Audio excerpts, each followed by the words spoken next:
Bonjour, mesdames et messieurs, amants de la littérature, bienvenue à Les Paroles restent, l'émission qui permet sans doute aux écrits de s'envoler, mais sans aucun doute, sans le moindre doute, aux paroles de rester parmi nous. J'ai à mes côtés cette semaine Madame Michèle Vinet. Bonjour Michèle, ça va? Salut Eric. Oui. Michèle, donc, tu as été enseignante en immersion française, donc diplômée en lettres françaises, éducation spécialisée, immersion. Surtout, pour les besoins de la cause, tu es aussi comédienne, au théâtre, au cinéma, à la télévision. Voilà. En plus d'être écrivaine, et une écrivaine déjà fort couronnée. Donc, tu en es à ton 3e roman, L'Enfant Feu, Oui, monsieur. qui a été finaliste au prix Trillium 2017, Voilà. qui a remporté le prix Le Droit 2017. Voilà. Auparavant, jeudi novembre, avait été finaliste au prix Trillium. Non, avait été finaliste, pardon, au prix Le Droit. Oui. A remporté le Trillium et l'Émile Olivier. Voilà. N'est-ce pas? Et parce que Chanter, c'est trop dur avait aussi été finaliste au prix Trillium il y a déjà plusieurs années de ça. Voilà. Voilà, donc Michel, encore une fois, je te souhaite la bienvenue, mais surtout, je voudrais d'emblée que tu nous décrives comment le passage se fait de l'immersion française à une carrière d'écrivaine. J'ai commencé très tôt comme enfant. Je le raconte dans L'Enfant Feu d'ailleurs. Lorsque j'ai découvert la littérature, la beauté des mots. Alors je m'étais promis qu'un jour je ferais ça. Mais un jour, entre-temps, il y a la vie, puis il y a la carrière, puis un jour est arrivé, puis voilà, j'étais déjà retraitée. Et à ce moment-là, pourquoi, si tu me permets, pourquoi ton premier texte, ton premier roman, n'a-t-il pas été le récit autobiographique Quel enfant feu? Pourquoi est-ce que, parce que chanter c'est trop dur, si on veut, gicler le premier? Je lisais, et je lis toujours, Christian Bobin. Et je venais de lire G, comme un G bleu, de Christian Bobin. C'est un auteur qui m'impressionne, qui m'émerveille. Et je m'étais promise, enfant, à l'âge de 10 ans, que j'écrirais quelque chose un jour. Et j'arrivais à la retraite et je n'avais pas un traître mot d'écrit. Mais après avoir lu G, le stylo s'est emparé de ma main et c'est lui qui s'est mis à écrire. Parce que chanter, c'est trop dur, c'est pas difficile. C'est dur. C'est dur. On s'y frappe, on s'y cogne. C'était parti. Oui. Et tu dis, j'avais pas un traître mot d'écrit. Est-ce qu'il y avait à ce moment-là une peur? Est-ce qu'il y avait à ce moment-là une colère contre soi? Non, c'était une question de fidélité. J'avais pas été fidèle à l'enfant de 10 ans qui s'était promis d'écrire un jour à la découverte de la littérature. Lorsqu'elle découvre, je le décris dans L'Enfant Feu, lorsqu'elle découvre la littérature, le mot, le livre qui va changer sa vie à cet enfant-là, dès lors, je me promets d'écrire quelque chose. Mais j'ai pas le temps de le faire, là. Je suis à l'école, j'enseigne, je suis des cours, je suis à l'université, je voyage, j'enseigne en Caroline du Sud.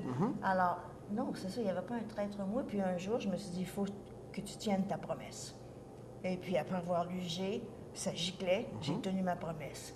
Je l'ai écrit. Et je l'ai imprimé. Et je l'ai mis dans une boîte. Et il a dormi là pendant 10 ans. Donc, il y a cet écrin-là, et je pense que je comprends mieux, là. Donc, ce n'était pas du tout la négligence. C'est pas que l'écriture n'était pas une priorité. C'est que l'écriture était, pour toi, dans un écrin. Et il fallait s'assurer, donc, d'avoir le temps à y consacrer. D'une part, mais je me suis cultivée pendant 25 ans au moins. Voilà. Parce que j'enseignais dans un milieu anglophone, avec un directeur, des parents, des élèves, des collègues anglophones. J'avais peur du phénomène d'érosion pour ma propre langue. Alors, le matin, je partais très tôt de la maison et je lisais et j'écrivais en français. Lire, en manger et écrire pour garder l'agilité de la plume, mettons. Alors, je me suis cultivée longtemps. Lorsque le temps est arrivé, j'étais prête. Donc, une défense agile, très bien. Michel, j'aimerais que tu nous lises un extrait, si tu veux, là, de ton dernier titre, de L'Enfant Feu, donc, s'il vous plaît. Je l'aime beaucoup, Ça te mon tente? enfant feu. Bien sûr, ça me tente toujours.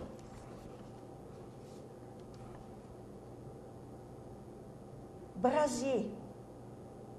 Voilà un mot que je connais bien. Lorsqu'il entend la sirène des camions de pompiers, mon papa me prend par la main, saute dans la voiture et conduit rapidement jusqu'au lieu de l'incendie. J'ai toujours un peu peur, mais je veux voir. Le rouge du feu qui devient bleu, puis jaune, et enfin monte en fumée noire, de toute beauté. La chaleur sur mes joues ressemble à celle de mon cœur. Un jour, il sera flamboyant, mon cœur.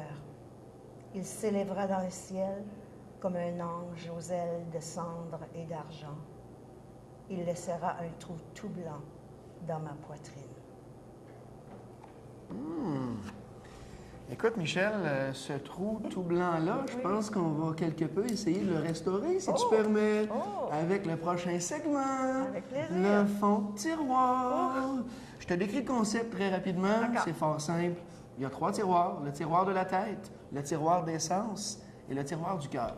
D'accord. Tu choisis le tiroir, donc tu guides la manche, si tu veux. Cela étant dit, 6 questions correspondent à chacun des 3 tiroirs et les 6 questions sont en ordre de profondeur. Est-ce qu'il y a des pièges? Non, il n'y a pas de piège. Il y a des pierres auto-tendues seulement, je crois. D'accord. Tu n'es pas tenu du tout d'entreprendre la démarche avec la question 1, c'est-à-dire avec la question la plus en surface. Donc, en tout temps, tu peux te diriger vers la question 5 ou la question 6. D'accord. Voilà.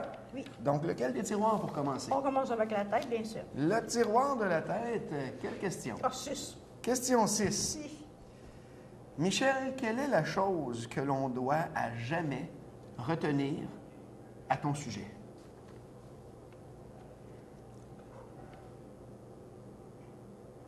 Que j'ai un grand sens du vouloir, un grand sens de la beauté, que j'ai un grand secret que je te révèle. Je veux écrire comme Monet peint. C'est lui mon idole. Retenez bien, je veux être la Monet littéraire. Et pour les besoins de la cause, c'est effectivement un secret. Tu ne m'as Ah, ça, jamais dit je ça. t'ai jamais dit. Tu Je ne t'ai m'as jamais dit jamais un dit mot ça. sur ça. Et Jamais. je t'en remercie. Je t'en remercie, puis au nom des téléspectateurs aussi. Nous t'en remercions. Merci beaucoup. De rien. Prochain tiroir, prochaine question. Le cœur. Et quelle question? Et ben, 2 peut-être. La question 2. Quel est l'événement qui t'a le plus terrifié? Ah, ben ça, c'est tout de même assez facile. Toute jeune, j'enseignais dans un ghetto américain. Et en 1968, je me date, je sais, là. Ça paraît pas, hein? Absolument pas. En 1968, je suis en train de quitter. C'est un vendredi soir, je suis prête à quitter le ghetto pour aller passer des vacances à Washington, chez les Sœurs de Sainte-Marie. Et tout à coup, on apprend que Martin Luther King vient d'être assassiné par un blanc. Je suis dans un ghetto, je suis la seule laïque, blanche, et nous avons peur. Parce qu'on a un pensionnat, et il y a des filles qui ne sont pas parties à la maison, qui sont restées. Elles sont plus nombreuses que nous. Elles pourraient se révolter. Alors on les met à genoux, on réussit des chapelets jusqu'à ce qu'elles s'endorment. Personne n'a le droit de bouger. Mes parents appellent, ils veulent que je parte immédiatement de la Caroline du Sud. Et le lendemain matin, je suis le premier chauffeur jusqu'à Washington. Puis il y a les camions qui passent à côté de nous. L'armée, on arrive à Washington, il y a un couvre-feu. Les mitraillettes, c'était vraiment épeurant. Mais King, c'était mon héros. J'en parle dans l'Enfant Feu. Et C'était terrifiant. pour donner suite à la chose, comment ça s'est passé à Washington à ce moment-là? Ben, à Washington, il y avait des émeutes, on brûlait des voitures. Est-ce que tu y es resté? Tu prévoyais aller Oui. passer quelque temps à Washington? Oui, c'est ça. Mon objectif, c'était de faire le Smithsonian. Oui. J'avais toute la semaine pour faire Oui. le Smithsonian. Et les religieux avec qui j'étais partie ont décidé que non, je ne restais pas à Washington. C'était trop dangereux. Même si leur maison était dans un quartier tout de même assez huppé, tout de même assez tranquille. Et elles m'ont amené avec elles jusqu'à Buffalo.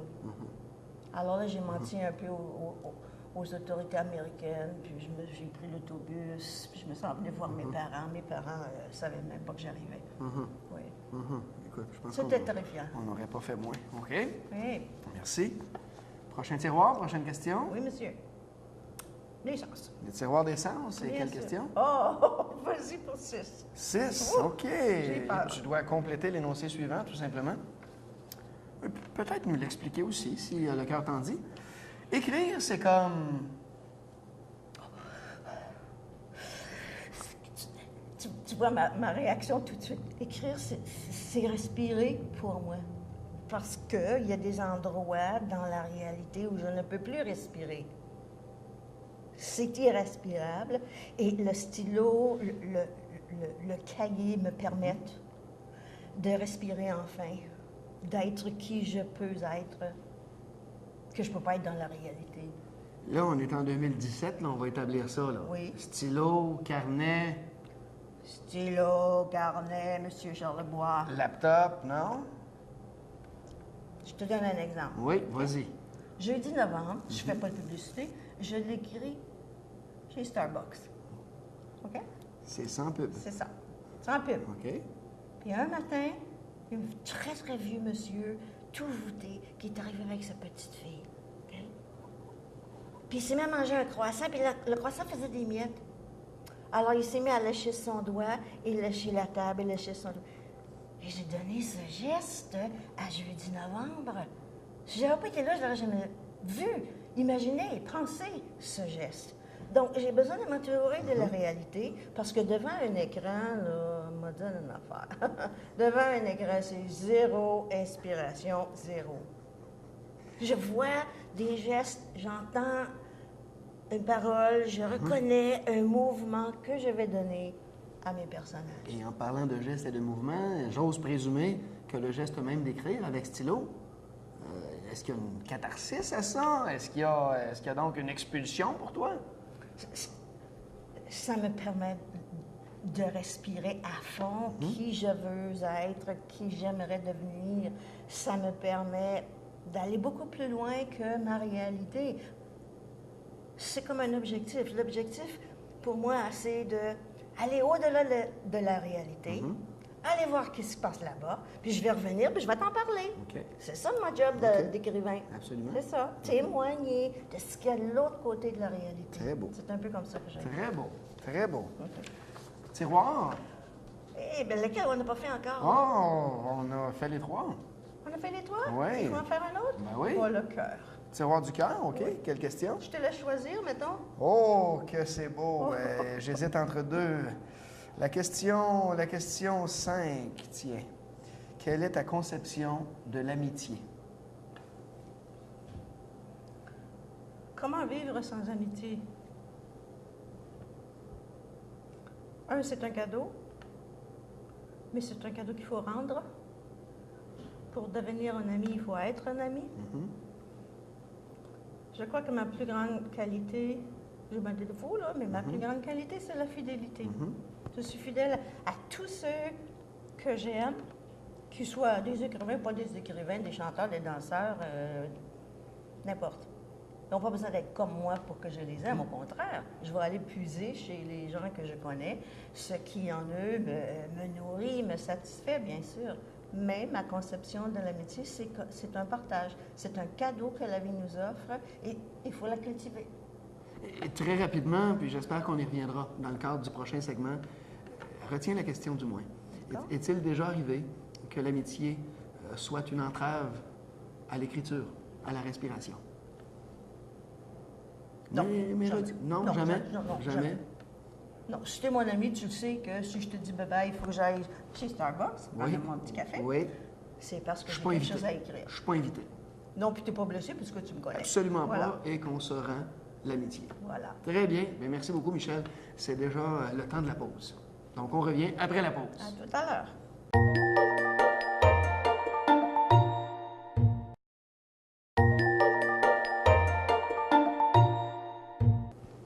Vous êtes de retour, amants de la littérature, à Les Paroles restent. Éric Charlebois en compagnie de Michel Vinet. Michel, le segment névralgique de l'émission, c'est la diseuse de Belle Aventure. Belle C'est Aventure. toi-même, ça, Michel. Donc, tu vas t'improviser carte romancière, si tu permets. D'accord. OK? C'est fort simple. Il y a 54 cartes ici, un jeu de cartes. Toutefois, chacune des cartes correspond à une question. Question à laquelle je te demande poliment de bien vouloir répondre. Oui, capitaine. Très bien. Je les brasse, tu le vois. Je les brasse. Je les étale un peu partout, comme le ferait l'enfant feu. Tiens, et voilà, tu tires. Oui, tu veux pas l'avoir. Très bien. Le 7 de pique, Michel. Penses-tu qu'un livre devrait avoir au moins 7 chapitres? Non. Est-ce que le nombre de chapitres dans un livre, c'est important? Non. Ça prend le temps de dire 7, vous voulez 7 comme les 7 jours de la création, vous voulez 7 jours de la semaine. Il y a une entité au numéro 7, mais qui connais-tu qui écrit en 7 chapitres à chaque fois? Non. Non. C'est un peu comme on mesurerait peut-être des vers en poésie, toutefois. Toutefois. Donc, en ce qui a trait à Michel Vinet, l'écrivaine, Oui. est-ce que tu préétablis un nombre de chapitres? Ah, mon Dieu, non, Non. jamais, jamais, jamais. C'est impossible pour moi parce que je suis intuitive.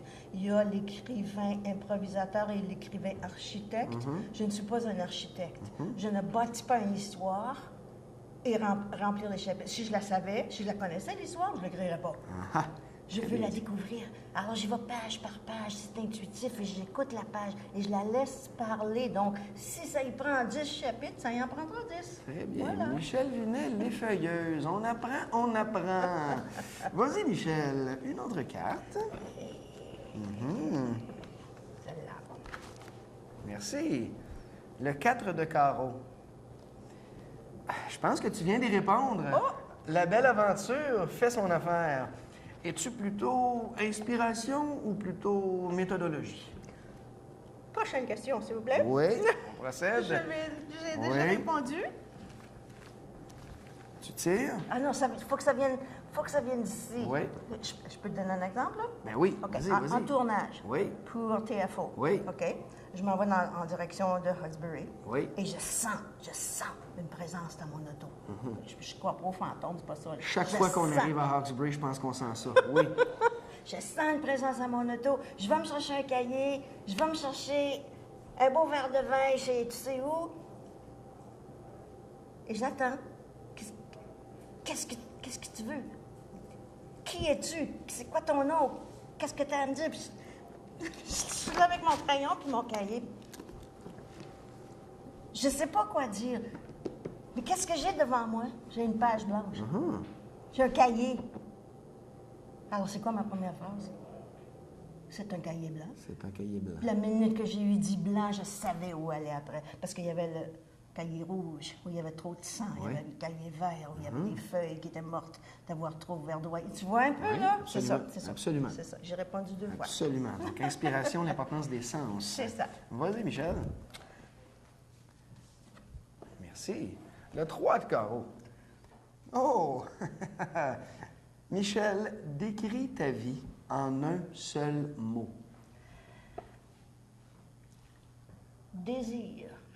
Oh! Et là, je te permets de développer un peu. Donc, au-delà du seul mot. Pourquoi? Découvrir, apprendre, aimer, partager. Je désire tout ça.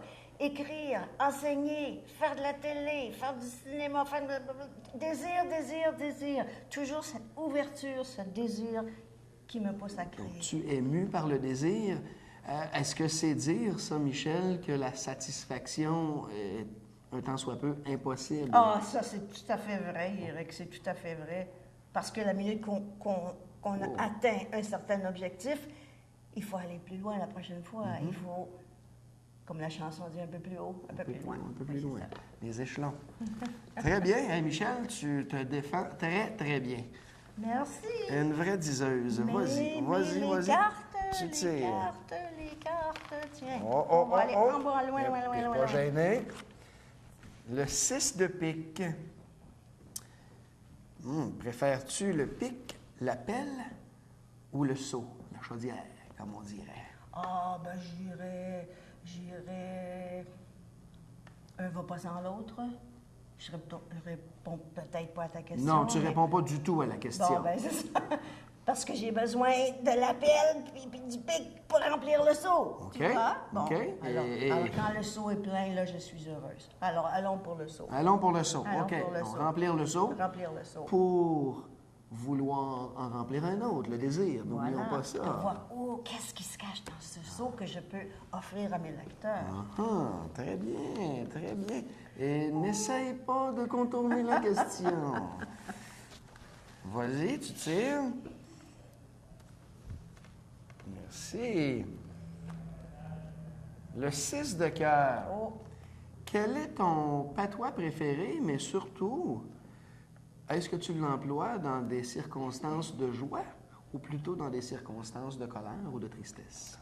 je l'emploie à toutes les sauces. Je dis souvent, ah ben, Simonac. Simonac. Ah ben, Simonac. OK. C'est vrai, je t'entends le dire. Hein, tu m'as Je déjà t'entends entendu dire, ça. absolument. Absolument. Tire. Méticuleusement. Le 7 de cœur, Michel Vinet. Oh. Aimes-tu les poèmes qui riment? Oui. Veux-tu plus que ça? Ben oui. Oui, parce que ce sont eux qui m'ont ouvert la porte à la poésie. Alors, les Baudelaire, les Rimbaud de ma jeunesse, qui étaient interdits d'ailleurs à mon école, ce sont eux qui m'ont fait savourer la langue, me dire « Ah, d'où ça vient ce beau vocabulaire-là? Comment ça se fait que j'ai pas ça dans mon école? » Quel était le rôle de la rime dans cette découverte-là? Et Le rôle de la rime, c'était la musique. La musique, surtout quand un poème est lu à haute voix. Parce qu'un poème lu à haute voix, ça peut être plate à mort. OK? Si tu n'as pas compris le rythme du vers. Alors pour moi, la rime était super importante et m'apportait une certaine musique. Mais au fur et à mesure que j'ai avancé dans mes études littéraires, c'était plutôt de laisser tomber la rime pour trouver un rythme intérieur, une musique intérieure, au vers. D'ailleurs, c'est important que tu me demandes cette question parce que je vais bientôt publier de la poésie en anglais. En anglais. Absolument, absolument. On aura la chance d'en reparler aussi. D'accord. Sublime. Tu te débrouilles très, très bien. Oui, j'ai Très, peur. très bien. Vas-y. Oh, sans crainte. L'as de trèfle. Quel est le livre que tu as le plus honte d'avoir lu et aimé? Quelle question! Honte d'avoir lu et d'avoir aimé. Bon, ben là, il faudra que j'en invente parce que j'ai jamais honte d'avoir lu un Non. livre. Je peux l'avoir aimé ou pas aimé ou trouver que ça répond pas à mes besoins de lecteur. Bon, il y a 100 000 façons d'écrire des livres. Bon, cette façon me plaît, cette façon me plaît moins. Ça me parle pas. Si c'est trop comme ça, c'est moins important pour moi. Si c'est plus... Mais je peux pas dire que j'ai jamais eu honte. Il n'y a pas un livre qui est sorti il y a quelque temps, là, 50 Shapes of Clay ou quelque chose du genre. Là, Grey là. of Grey, oui. Ah oui, pardon, oui. J'ai jamais lu ça. Non? Non. OK, donc il n'y a Non, pas de ça- honte, vraiment. T'es sans vergogne, toi. Il n'y a pas de honte. OK. J'aime ça ou j'aime pas ça. c'est Très tout. bien, très bien. Mais Mais, même... mais donne-moi du Christian Bobin à appel, Oui. au saut, au pic. Mais au cours de tes années baudelairiennes et rimbaldiennes, là, il n'y avait pas de honte là, quant à contrevenir ou à circonvenir même cette censure-là? Ouais, peut-être, parce que c'était pas une honte, c'était une crainte. C'était plus une crainte, parce que oui, c'était censuré. On avait, à cette époque-là, on avait des livres qui étaient à l'index. J'en parle un petit peu dans ça. C'est découvrir Baudelaire quand il est à l'index, puis j'ai pas le droit de le lire. Ben là, c'est comme, je fais quoi? Est-ce que je donne ma pauvre âme aux feux éternels de l'enfer ou est-ce que je regarde de la belle poésie? Donc, il n'y a pas une honte là, c'est plutôt une fierté même. Voilà. Ouais, c'est bien dit ça. Merci, Éric. On a le temps pour une dernière, Une je dernière? pense. Oui, Ok, vas-y donc. tiens. Celle-ci, c'est la meilleure. Le valet de carreau.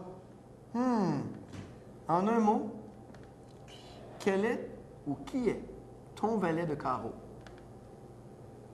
Ben, ça dépend comment tu définis valet de carreau. C'est pas comme un valet de cœur, là. Non, le non. carreau est important. Mon valet de carreau, c'est sans aucun doute aussi en bobin. Écoute, je marcherais jusque chez lui pour aller le rencontrer. Je m'assoirais sur une terrasse, à un café, juste pour le voir passer dans la rue. Même pas besoin de l'approcher, juste le voir passer. Parce que ce qui dégage, ce monsieur-là, c'est ça qui me nourrit. On a des aveux C'est de la part ça. d'une diseuse, chasseuse. C'est ça qui me nourrit. Ce monsieur-là, en une phrase, il donne un coup de poing dans le front, puis t'en veux d'autres. C'est tellement beau, c'est Que tellement c'est beau. bien dit. Que c'est bien dit. C'est ça. Écoute. Encore? Oui, une autre. Hé! Vite, vite. Vite. Non, une autre. Oh, non, une autre. OK, d'accord. À quel personnage littéraire te fait penser le roi de pique? Oh, tu sais, mon beau grand monde, pauvre grand monde, il veut tellement, il cherche tellement. Et c'est ça le désir. Pour moi, le grand monde incarne ce que c'est le désir. Alors, je m'associe beaucoup au grand monde dans ce sens-là. Sa quête et la mienne ne sont peut-être pas les mêmes, mais le désir, est-ce que ça nous pousse à faire? Écoute, Michel Vinet, je te remercie énormément. Que ce désir-là ne te quitte jamais. Il te sied à merveille. Merci, Éric. Beaucoup. Merci. Merci à vous. On se revoit la semaine prochaine à Les Paroles Restent. Je remercie le Resto Bar chez Gabs et à la semaine prochaine.